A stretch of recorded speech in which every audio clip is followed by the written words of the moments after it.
આજે આપણે પાસ્તા બનાવીશું સોસવાળા। આ પાસ્તા છે મેં તે બાફી લીધા છે, એને મીઠું ગરમ પાણી અને થોડું તેલ નાખીને બાફી લીધા છે। વેજીટેબલ્સ છે, ડુંગળી, ગાજર અને લીલા મરચાં છે। બસ હવે વઘારવાની તૈયારી કરી દઈએ આપણે। તો પહેલાં ગાજર અને ડુંગળી નાખું છું।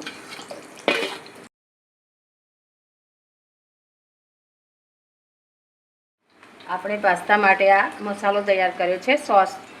એની અંદર મેં red chilli sauce, green chilli sauce, પાસ્તાનો મસાલો, પિઝાનું ટોપી અને ટમેટો સોસ બધું છે। આ બધા મસાલા મેં મિક્સ કર્યા। ગાજર અને ડુંગળી શેકાઈ ગયા છે તેલમાં। હવે આપણે મરચાં નાખીશું। લીલા મરચાંને બહુ દજવાળવાના નથી। હવે આપણા વેજીટેબલ્સ થઈ ગયા છે। હવે આપણે આ જે મસાલા તૈયાર કર્યા હતા એ આપણે નાખી દઈશું।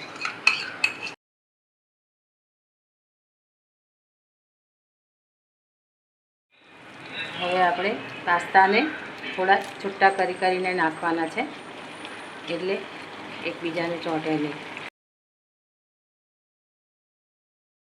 પાસ્તા નખાઈ ગયા છે।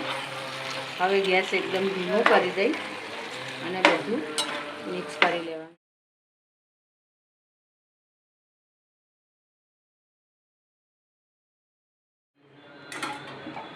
બંધ કરીને થોડીક વાર થવા દેવાના છે।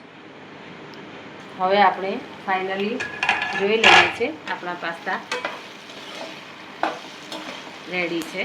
હવે ખાવા માટે અને સર્વ કરવા માટે આપણા પાસ્તા રેડી છે। હવે આપણે પાસ્તા સર્વ કરીએ છીએ। ગરમા ગરમ પાસ્તા ખાવા માટે આવી જાઓ બધા। તો આપણા ટેસ્ટી પાસ્તા તૈયાર છે।